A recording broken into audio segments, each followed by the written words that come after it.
Mackinac has always had this wonderful character of being a summer place.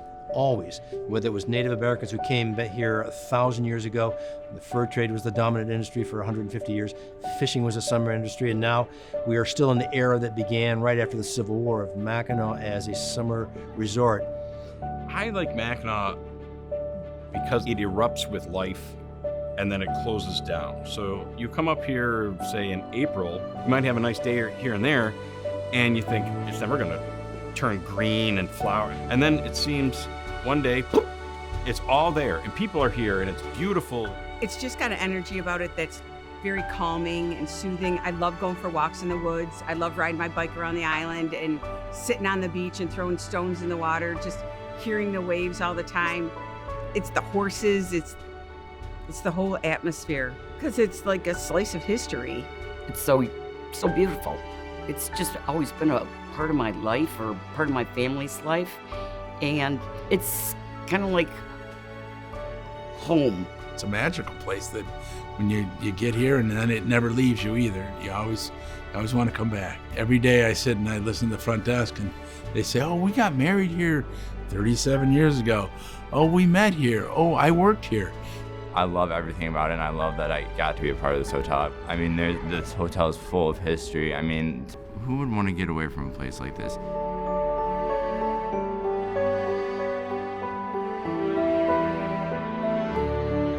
This is a story of survival, of commitment, of family. For over a century and a half, the Island House Hotel has greeted visitors to Mackinac Island as they arrived at the ferry docks along the southeastern shore, perched above the sparkling waters of the Round Island Channel and sitting in the shadows of Mackinac Island State Park. There may be plenty of hotels with a deep history on the island, but none can boast the legacy of this truly historic stay. To be the oldest hotel on the island, it just brings a special type of history. The Island House fits into Mackinac history beginning in the years before the Civil War, when there is the beginning of people starting to travel. It's not the large groups of people traveling after the Civil War. There is, in that second quarter of the 19th century, a group of travelers. They are artists, they're authors, they are intellectually curious people traveling around and learning about America. And hotels begin to develop on the island to accommodate those. Island House was built by Charles O'Malley, who was an immigrant from Ireland. He came as part of that massive Irish immigration during the middle and early part of the 19th century. He came first to Canada and then to Mackinac Island. He came from Newport, County Mayo, Ireland, and he had other businesses at first, but in 1852, he built Island House Hotel. Charles O'Malley owned the hotel for several years, and then it was transferred to the ownership of Captain Henry Van Allen, who was a Great Lakes skipper, who came to the island and decided to invest in this hotel. And it was Van Allen who moved the center part of the hotel, the historic section, from the road, it had been right on the road, back to its current location. And to move it up to here, it's kind of mind-boggling what they pulled off with horses and probably rolling it on logs. Henry Van Allen purchased the hotel in 1865, and he died in 1883, and he left the hotel to his widow and eventually to his daughter, Rose Van Allen. Rose met and married an officer at Fort Mackinac, Captain John McAdam Webster, and they eventually became the stewards and caretakers and owners of Island House Hotel. After the Civil War, Mackinac became an increasingly popular summer destination. And that is certainly proven by the fact that the Mackinac National Park was created in 1875 and the Mackinac State Park in 1895. And as more and more people came, the number of rooms that were available in the Island House simply could not accommodate those who wanted to come here. And so 2 additions were made over the years. The first one, this West Addition in 1895, and then in 1912, the smaller East Addition that now includes the dining room. The Websters ran the hotel with passion, and its afternoon high teas and full ballroom orchestra became an attraction for socialites from Chicago, Detroit, St. Louis, and New York City who appreciated the natural serenity the island had to offer. As time went on, though, the hotel operated into the 20th century, and then we come to the era of the Great Depression. And Mackinac Island certainly felt the pain of the financial crisis, and it became more and more difficult to maintain the hotel. Mrs. Webster was growing older and older, and eventually after she died, her heirs could not hold on to it, and it was lost for back taxes to the state of Michigan. And that's when the state of Michigan took it over and turned it over to the Mackinac State Park Commission, which continues to own the hotel today. The state took it over because they failed to pay their taxes. State park land actually ends at the yacht club. And this became part of state park because of taxes. While the arrival of the Morrill Rearmament, an international peace organization that operated on the island during World War II, provided a brief respite from the financial burden of keeping the hotel open, as the organization grew, so did their need for space, and the Island House once again began to decline. This time, there wouldn't be a quick fix, and by the late 1960s, Mackinac Island State Park Chairman W.F. Doyle feared that decades of dilapidation had rendered the property irredeemable. Other owners had it over a period of time until Harry Ryba and Victor Calvert acquired the lease. The Island House is not Harry Ryba's first effort on Mackinac. It began in 1960 when he opened his first fudge shop here. It wasn't the first time he made fudge, though. He had 2 stores that made candy and sometimes luncheons and so on down in Detroit. And a young man who was about 14 years old named Victor Calvert had the free press corner in front of his store. My father used to sell newspapers outside his Harry's shop, and a loud voice, and he kept yelling, get your paper, and he's very loud and distracted his customers in his shops. And that year he got a stand at the Michigan State Fair, and he asked me if I would like to work the fair for him. And I did. And then when the fair was over and the fall came, he asked me if I would like to work in the store at night, 2-3 days a week. And he had a store also at Jefferson and Chalmers. So Victor goes to work for Harry and meets Harry's daughter Rena, and they begin dating, and they eventually get married. And so that is the beginning of not only Harry and Victor's business relationship, but also their family relationship. We called it Mackinac Island Fudge. So that's when we decided we better go to Mackinac. And so it was fudge stores, it was restaurants, it was bicycles, it was hotels, the Lakeview first, and then this hotel. Basically, Harry would come up with the idea, and Dad would make it happen. That's kind of how I saw it growing up. And when he bought the hotel, they leased the Island House. He threw him the keys and said, "Run it." And so Mom and Dad went to hotel school in the wintertime, learn how to run a hotel. They were pulling it off. It's like, well, we don't know this, so we're going to have to learn it. So here we go. While Victor and Rena saw an opportunity to carve out their own legacy on the island, Harry Ryba's primary interests were the 235 bicycle licenses that came with the property.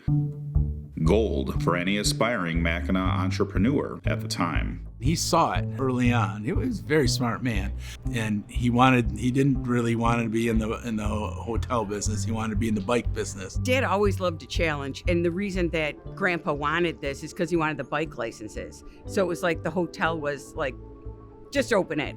And, Dad was a good businessman. He was smart as anything, and so he was always just like, all right. He loved, I think, the challenge of doing things and making them succeed. I'm not sure that Harry and Victor really knew what they were getting. Certainly it was a great location. It was a historic hotel. It had lots of possibilities. But when they began the restoration, they saw the extent of the deterioration. Badly decayed superstructure and tons of work. It was in real bad shape. In fact, my earliest memory of the Island House, Mom and I came, and I was very little, to do laundry. And we went in the front door, and then where the front desk is now, there was another door, and then there was a courtyard, and you walked through the courtyard and on planks. And it was all muddy on either side. And then you went in, and that's where the laundry was. So you're just like, this place is wild. It was horrendous. I never forget that one time I got past this door, finally got it open, and there were 6 rooms back there. It was just amazing. On the west wing, from the front part to the rear, there was a 19-inch difference. You'd start at one end of the hall and you were at a full run by the time you got to the other end of the hall because it just shot down like that. It was just sinking. So you're like, oh, I think, I don't recall exactly, but I want to say they put in like 14 cinder blocks to level it because this end was just going to the water. My dad told me a story when it was in rough shape and it was slowly sliding down the hill. So he would crawl in there with a pneumatic jack or jacks, I guess, and just inch it up. And he said we didn't do anything the first year because we had to get it settled. And he said every once in a while a 2x4 or a support beam couldn't handle the pressure and would just explode. But there was no one in the building. But he said you'd hear it was like a crack of a cannon or something like that. If you look at it, you'll old pictures that the roof was ripped off and there was holes in it and landscaping wasn't great. It was in tough shape. They were basically thinking about tearing it down because it just, wasn't viable. As the renovation efforts dragged on, it seemed that everyone was betting against Victor, even the Mackinac Island State Park Commissioner, who sent a letter with a new ultimatum. If the hotel wasn't open by a certain date, the lease would be null and void. A kid that worked for me was Johnny Parks, and he was a brilliant kid. And we were talking back and forth, and he said, "You want me to answer that letter for you?" And I said, "Sure, go ahead." Parks, who would go on to have a distinguished legal career, including appearances in front of the U.S. Supreme Court, drafted a response that offered Doyle and other members of the commission a tour to help sell Victor's vision for the property. We invited him to bring the commission, and he brought about 3 or 4 of them, and we went through it, and I showed him what we were doing, and when we were leaving, on the front steps, he had always a little stick that not a walking stick, and youngster, he said, "If you pull this off, I'll get you a liquor license." And it was the first place in Michigan that was state-owned property that had a liquor license. And that was made on the front steps and we did, and he did, and here we are. So the hotel opens in 1972, and that's phase 1. That basically gets it open and ready so that they can legitimately sell rooms. But for the 50 years since that time, there has been an ongoing effort to continue to maintain and improve the hotel.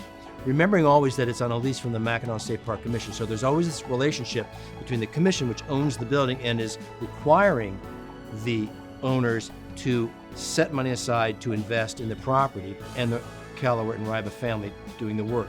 And then you have to do a lot of behind the scenes things to keep it up to a good, strong hotel. It's like any old architecture. It has its beauty and its, challenges. We paid $60,000 for it.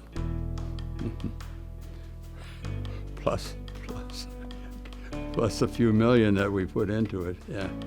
The dining room was a big asset to the hotel, and we were doing 300 dinners a night in the dining room. It did quite well, and that helped generate the revenue to be able to complete the rest of the hotel. We discovered that we don't have air conditioning, we don't have TVs, we don't have phones, we don't have elevators. It wasn't in great shape. We did our best each year through the winter to get some things done and improve everything.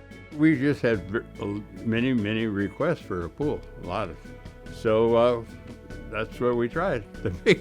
When we had this land out there, but I never realized it was a rock, and it took dynamite. It was no just digging it.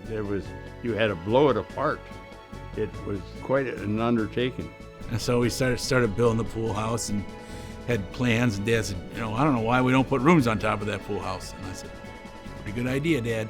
So we put 3 2-bedroom suites above it. And we also opened up a ice house restaurant to the right of the pool.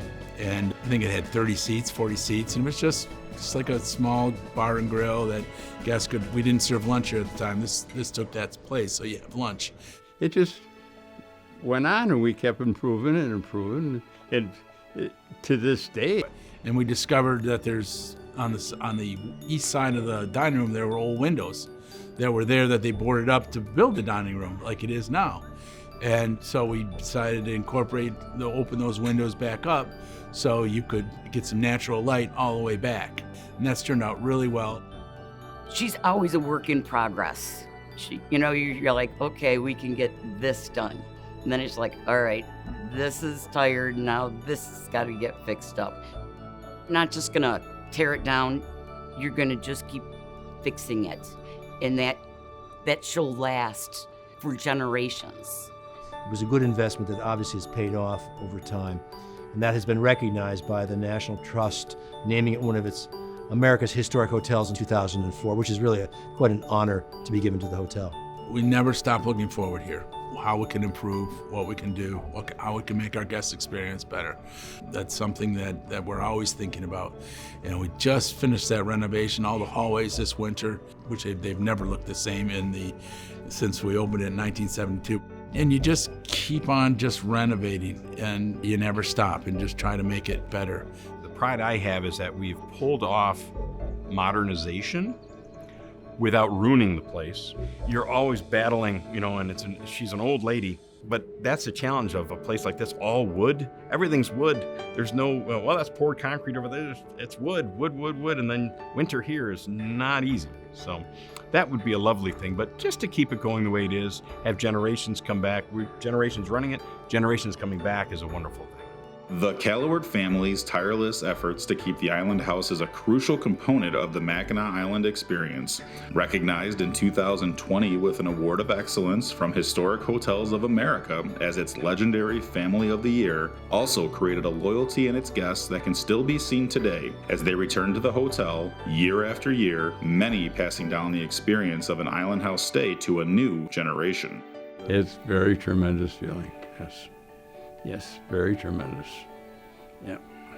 I don't know exactly how to express this, but all that hard work paid off. It's just, yes, very good feeling. I think it's wonderful that a significant business and a significant family of businesses is owned by a family that lives on the island, that has raised their children on the island, has raised their grandchildren on the island. They truly and deeply care about the island, about its people, and that is very healthy for this community.